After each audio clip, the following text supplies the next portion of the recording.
Tani Lovers, Anda menyaksikan Kabar Tani bersama saya, Adi Wiranata.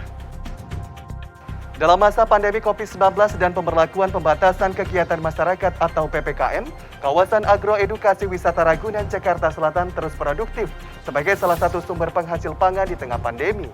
Lantas, benarkah meskipun masih tertutup bagi pengunjung yang ingin berwisata agro dan belajar bercocok tanam, namun tidak menyurutkan niat para pengunjung untuk membeli hasil pertanian yang berkualitas dengan harga yang lebih murah? Sejak diresmikan oleh Menteri Pertanian Syahrul Yassin Limpo pada 15 Januari 2021 lalu, kawasan agroedukasi wisata Ragunan, Jakarta Selatan terus produktif sebagai salah satu sumber penghasil pangan di tengah pandemi. Kasudin Ketahanan Pangan Kelautan dan Pertanian KPKP Jakarta Selatan, Hasudungan Asida Balok mengatakan, di masa pandemi COVID-19 dan masa PPKM ini, agroedukasi wisata Ragunan tetap dibuka, namun khusus untuk para pengunjung yang ingin membeli hasil pertanian. Aktivitas ini tentu saja dilakukan sangat selektif dengan mengikuti protokol kesehatan sesuai aturan pemerintah. Lebih lanjut, Kasudin KPKP Hasudungan Asida Balok mengatakan, aktivitas penjualan ini dilakukan untuk mempertahankan sirkulasi ekonomi, mulai dari pembelian bibit, pupuk, dan lainnya. Ya, kita tetap menyesuaikan dengan arahan dari pemerintah, kebijakan pemerintah pusat maupun pemerintah daerah terkait dengan pelarangan-pelarangan adanya kerumunan, seperti kemarin adanya PPKM darurat, kemudian ada juga PPKM level 3-4, ya tetap kita sesuaikan dengan situasionalnya. Ya tetap boleh. Jadi karena apa? Memang ini produksinya memang tidak habis kita konsumsi sendiri. Otomatis untuk mempertahankan sirkular ekonominya agar ada pembelian bibit, ya pembelian pupuk, ya pupuk organiknya seperti itu.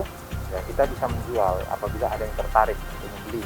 Tapi dengan catatan harga jual di sini pasti di bawah harga pasar. Dengan adanya agroedukasi wisata Ragunan ini, masyarakat Jakarta tidak perlu jauh-jauh keluar kota untuk belajar urban farming, mulai dari menanam, pembibitan, pemupukan, panen, hingga pengemasan serta pemasarannya. Tak hanya itu, selain tanaman, ada juga sektor peternakan, yakni peternakan sapi perah. Bahkan, dari susu sapi murni yang dihasilkan diolah menjadi minuman susu segar dengan varian rasa bunga telang yang dikemas dalam botol seperti ini. Oke, di sini ada 3 sapi, 1 bunting, 2 belum bunting. Untuk produksi susunya sehari sekitar 13,5 liter. Karena 1 kan nggak dipakai karena lagi bunting. Dan untuk produksi susunya kita olah jadi 2, ada yang masih segar, ada yang susu pasteurisasi. Di masa pandemi ini, susu kan baik untuk kesehatan kita. Dan dari AEW juga susunya diolah sehigienis mungkin, sebersih mungkin untuk kesehatan warga-warga sekitar juga.